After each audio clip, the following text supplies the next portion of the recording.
The sun hung low over the desert as the crowd gathered around the wooden frame in the center of the settlement. Two Apache sisters stood with ropes around their necks, their faces calm but defeated. They had been accused of something they never chose: infertility, a curse the tribe elders believed would weaken the bloodline. The world had never been kind to Apache women, but today it was merciless. The whispers in the wind carried the same cruel words over and over: useless, cursed, barren. Asterisk, the younger sister Naya squeezed her older sister Taya's hand. Maybe our spirits will find peace, she whispered. Taya, always the protective one, lifted her chin, refusing to let the crowd see fear in her eyes. She wasn't afraid of death. She was afraid that the world would forget they tried to be good wives, good daughters, good women, even when fate turned against them.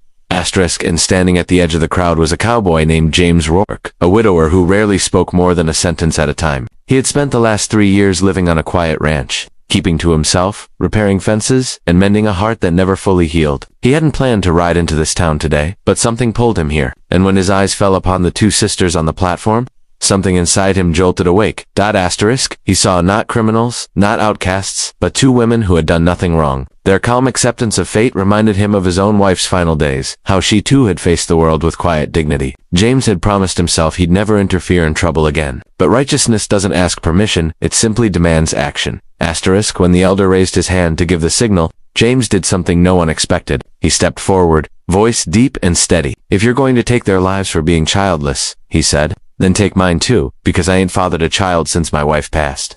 Asterisk, the crowd murmured, unsure how to react. The elders glared at him, but James didn't flinch. Or, he continued, you can release them to me. I'll give them shelter, food, a home. They won't be a burden to your tribe.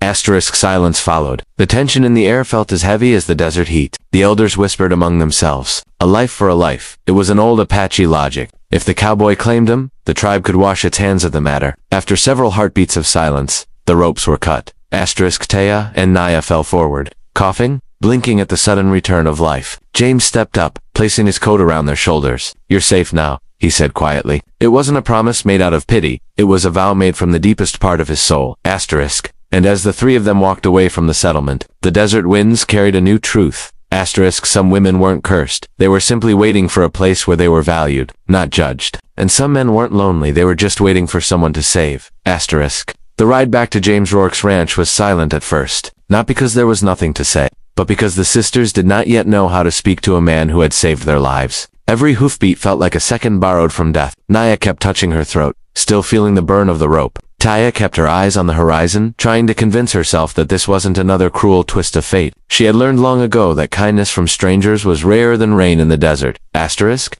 James said nothing about what happened. He didn't want to overwhelm them, didn't want to ask questions they weren't ready to answer. The ranch slowly came into view, a lonely wooden house standing beside endless golden fields. It wasn't grand, but it was honest. It looked like the kind of place where broken things could finally rest. Asterisk, when they reached a porch, James helped the sisters down from the horse. Naya stumbled, her legs still weak. James steadied her gently. Taya watched him closely, expecting a catch, a condition, a hidden motive. Men always wanted something, but James simply opened the door and stepped aside, letting them enter first, as if he were welcoming guests, not taking in two women the world had thrown away. Asterisk inside. The ranch smelled of wood, leather, and quiet. There were only 2 plates on the table, 1 chair missing. His late wife's. James cleared his throat. I'll make more space, he said softly. The sisters exchanged a glance. This man wasn't performing kindness. He was living it. Asterisk, that night, as the desert wind whispered against the windows, James built a fire and handed them bowls of warm stew. The sisters ate slowly, unsure when they last had a full meal. Naya's hands trembled around the spoon. Taya watched James with guarded eyes. Why did you do it? She finally asked, voice low but steady. Why save us? Asterisk. James took a moment before answering. Because no one deserves to hang for something they can't control, he said, and because I know what it feels like to lose someone without a chance to fight for them. Asterisk. His words softened something inside Taya, a part of her that had been hardened by years of judgment and whispers. Naya wiped her tears quietly, the kind that come only when the body finally feels safe enough to cry. Asterisk. As the night deepened, James set blankets for them near the fire and moved to sleep in the barn, giving them the house without hesitation. But before he stepped outside, Taya called out softly, James, no one has ever fought for us before. Asterisk. He paused, looking at them with gentle eyes. Then it's time someone did. Asterisk. Out in the barn, James lay awake, staring at the rafters, wondering what kind of life he had just stepped into. Inside the house, Taya and Naya whispered to each other, realizing that for the first time in years, the fear of tomorrow didn't suffocate them. They weren't sure what the coming days held, But one thing was certain. Fate had taken them to the edge of death, and given them a man who refused to let them fall. Asterisk, asterisk, as the sun dipped low behind the rugged Arizona mesas, the sky turned a soft blend of gold and rose, one of those evenings that made the desert look like a painting touched by heaven. Inside the small wooden ranch house, the warm glow of the fireplace washed over everyone, giving the room a peaceful amber shine. Asterisk, Caleb sat at the table, sharpening an old hunting knife. Not for use, but because it reminded him of home. His movements were slow, thoughtful. Across the room, the two young Apache brides Naeli and Epona sat near the fire, weaving soft strands of yucca fiber into small baskets. Their hands were graceful, steady, shaped by years of tradition. But tonight, there was a tension beneath their calm. A sudden gust of cold wind rattled the windows. Naeli looked up. "He is coming," she whispered, her voice fragile. Asterisk, Caleb paused. "Who's coming?" Asterisk, before they could answer, hoofbeats thundered outside. 6, maybe 7 horses, coming fast. Caleb's blood ran cold. He stood, moved slowly to the window, and peeked out.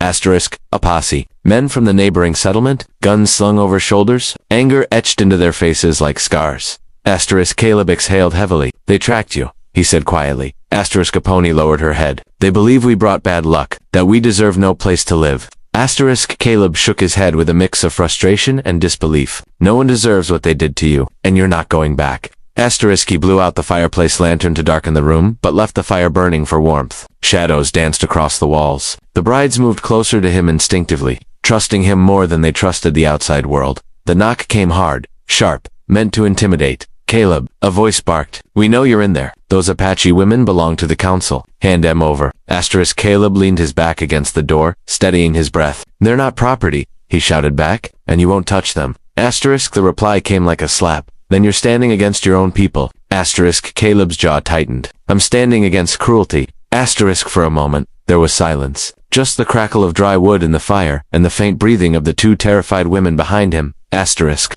Naeli gently touched his arm. "You do not have to risk your life for us."